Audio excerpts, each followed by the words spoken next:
Hello friends, ಹೇಗಿದ್ದೀರಾ? ಚೆನ್ನಾಗಿದ್ದೀರಾ friends? ನಾನು ಸಹ ಚೆನ್ನಾಗಿದ್ದೀನಿ, ನೀವು ಚೆನ್ನಾಗಿದ್ದೀರಿ ಅಂತಂದು ಹೇಳಿ ಭಾವಿಸ್ತಾ ಈ ದಿನ ನಾನು ಸಬ್ಬಸಿಗೆ ಮೊಳಕೆ ಕಾಳು ಮಿಶ್ರಿತ ಪಲ್ಯ ಮಾಡ್ತಾಯಿದ್ದೀನಿ ನೋಡಿ ಫ್ರೆಂಡ್ಸ್. ಇಲ್ಲಿ ಒಂದು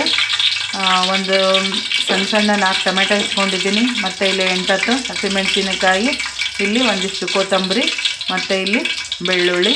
ಮತ್ತು ಫ್ರೆಂಡ್ಸ್ ನೋಡಿ ಫ್ರೆಂಡ್ಸ್, ಇಲ್ಲಿ ಸಬ್ಬಸಿಗೆ ಇದನ್ನು 1-2 ದೊಡ್ಡ ಕಟ್ಟು ಬಿಡಿಸ್ಕೊಂಡು ಅದನ್ನು ಚೆನ್ನಾಗಿ ಕ್ಲೀನ್ ಮಾಡಿಕೊಂಡು ತೊಳೆದು ಕಟ್ ಮಾಡಿ ಇಟ್ಕೊಂಡಿದ್ದೀನಿ ಫ್ರೆಂಡ್ಸ್. ಇಲ್ಲಿ ನೋಡಿ ಫ್ರೆಂಡ್ಸ್, ಇಲ್ಲಿ ಮೊಳಕೆ ಕಾಳು ಇಲ್ಲಿ ತೊಳೆದು ಇಟ್ಕೊಂಡಿದ್ದೀನಿ ಫ್ರೆಂಡ್ಸ್. ನೋಡಿ ಫ್ರೆಂಡ್ಸ್, ಮೊಳಕೆ ಕಾಳು ಮೊಳಕೆ ಕಾಳನ್ನ ತೊಳೆದು ಇಟ್ಕೊಂಡಿದ್ದೀನಿ. ಇವಾಗ ನಾನು ಈ ಒಂದು ಪಲ್ಯಗೆ ಒಗ್ಗರಣೆ ಹಾಕ್ಕೊಳ್ತಾ ಇದ್ದೀನಿ ಫ್ರೆಂಡ್ಸ್. ನೋಡಿ ಇಲ್ಲಿ ಎಣ್ಣೆ ಹಾಕ್ಕೊಂಡಿದ್ದೀನಿ, ಎಣ್ಣೆ ಬಿಸಿಯಾಗಿದೆ, ಅದಕ್ಕೆ ನಾನು ಬೆಳ್ಳುಳ್ಳಿಯನ್ನು ಹಾಕ್ಕೊಳ್ತಾ ಇದ್ದೀನಿ. ಇದಕ್ಕೆ ಸಾಸಿವೆ ಜೀರಿಗೆ ಹಾಕೋದು ಬೇಡ ಫ್ರೆಂಡ್ಸ್. ಬೆಳ್ಳುಳ್ಳಿ ಸ್ವಲ್ಪ ಕೆಂಪಗಾಗ್ತಿದ್ದಂಗೆ ನಾವು ಹಸಿಮೆಣಸಿನ್ಕಾಯನ್ನು ಹಾಕ್ಕೊಳ್ತಾ ಇದ್ದೀನಿ.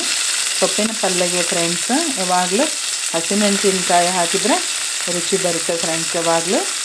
ನೋಡಿ ಇದನ್ನು ಸಹ ನಾವೇನು ಮಾಡಬೇಕಪ್ಪ ಅಂತಂದ್ರೆ ಬಾಡಿಸ್ಕೋಬೇಕು ಫ್ರೆಂಡ್ಸ್.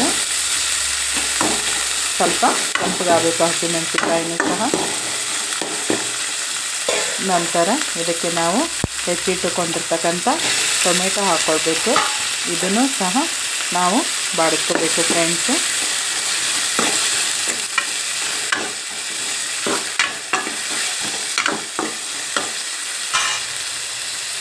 ಮೊಳಕೆ ಕಾಳು ಹಾಕಿಬಿಟ್ಟು ಕಲಿಸ್ಕೊತೀನಿ ಫ್ರೆಂಡ್ಸ್.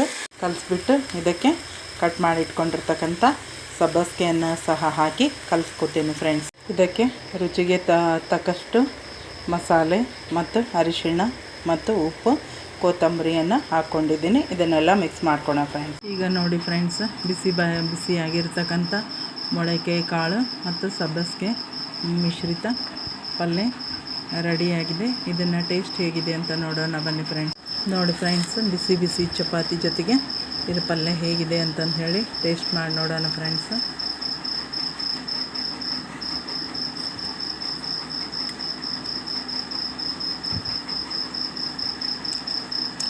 ವಾವ್, ಸೂಪರ್ ಆಗಿದೆ ಫ್ರೆಂಡ್ಸ್. ಈ ಒಂದು ನಮ್ಮ ವಿಡಿಯೋವನ್ನು ಲೈಕ್ ಮಾಡಿ ಮತ್ತು ಶೇರ್ ಮಾಡಿ ಮತ್ತು ಸಬ್ಸ್ಕ್ರೈಬ್ ಮಾಡ್ಕೊಳ್ಳಿ ಫ್ರೆಂಡ್ಸ್. ಮತ್ತು ನಾನು ಹೊಸ ವಿಡಿಯೋದೊಂದಿಗೆ ಮತ್ತೆ ಭೇಟಿ ಆಗ್ತೀನಿ friends. Thank you very much. ನೋಡಿ ಫ್ರೆಂಡ್ಸ್, ತುಂಬ ಟೇಸ್ಟಿಯಾಗಿದೆ ಫ್ರೆಂಡ್ಸ್. ಬಿಸಿ ಚಪಾತಿ ಜೊತೆಗೆ ಬಿಸಿಯಾಗಿರ್ತಕ್ಕಂಥ ಸಬ್ಬಸಿಗೆ ಮಿಶ್ರಿತ ಮೊಳಕೆ ಕಾಳು ಪಲ್ಯ. Thank you.